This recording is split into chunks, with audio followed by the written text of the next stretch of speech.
I got really good at programming thanks to Eric Arakawa and really recently Timmy Patterson. For my age, I'm probably the best guy because most of us just pay some of these young guys that are really good at programming. This is my Kailua. I'm doing this with locomotion. So it's a wing pen, kind of from 1973 to maybe 1977, 78. And then we started getting racier with the Bill Barnfield era. And then we went right into the shortboard, which is where I stepped in, because I was Barnfield's little guy. He competed in my shape-off that we just had. I picked him out of Hawaii because out of all the guys that were still alive, he probably taught me more about measuring and being precise, you know, and everybody was just shaped in the blank looking at it, and that was cool. That's what Brewer did, and he just had so much intuition that he killed it. But yeah, this technology, I mean, the beak is done, the wings are done. I mean, it's kind of cheating, but then I've got 55 years to have gotten me to where I am now. So now, I mean, I can take this board and if I really wanted to, I could blow it up to a 9.6, and the scaling on Shape 3D is just amazing. I can get this, and I could put this exactly, if I put a dot here on the other side, the technology's here, man. People really wanted my 70s boards because I was one of the better guys in the 70s. This is the old technology, so it doesn't have the rail tuck, and it's got much bigger, but this is for lightning bolt. This is a 710, like a pipeline model that I used to make. I like doing them all. And I was lucky enough to be, I can play blues, I can play Hawaiian music and be the raindrops. You know, I can shape guns, I can do stand-ups, I do a lot of epoxy. That's what keeps me happy. So there's a story about Pablo Picasso, which sometimes I think I'm him because I'm really eccentric, and he was.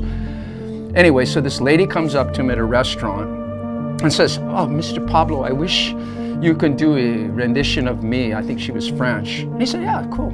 So he grabbed a piece of paper real quick and he sketched out this thing in 5 minutes, and he said, "That'll be $5,000. And she goes, "Huh, you just did that in 5 minutes." And he goes, "Yeah, but it took me a lifetime."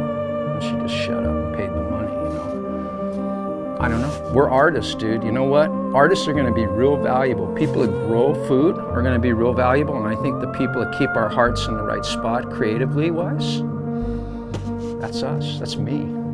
We're valuable, you know. And I'm out there to tell you right now, if you're a creative, don't let people take from you.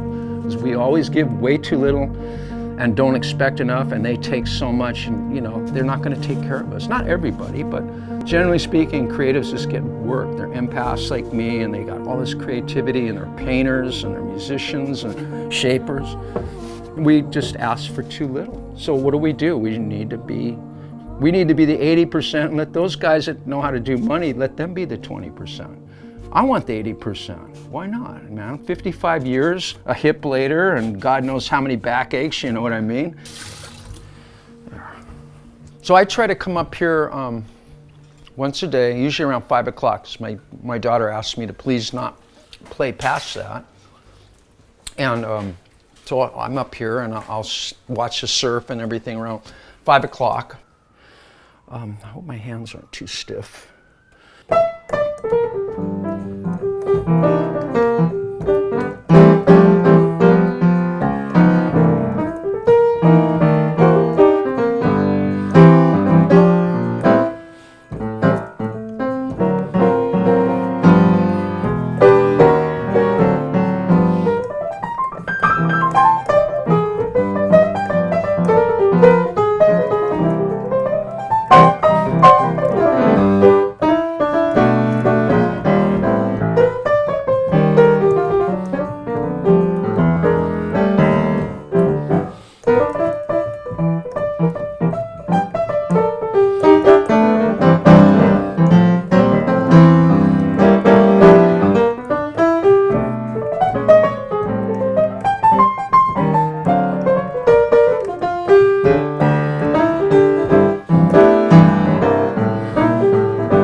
That's the blues.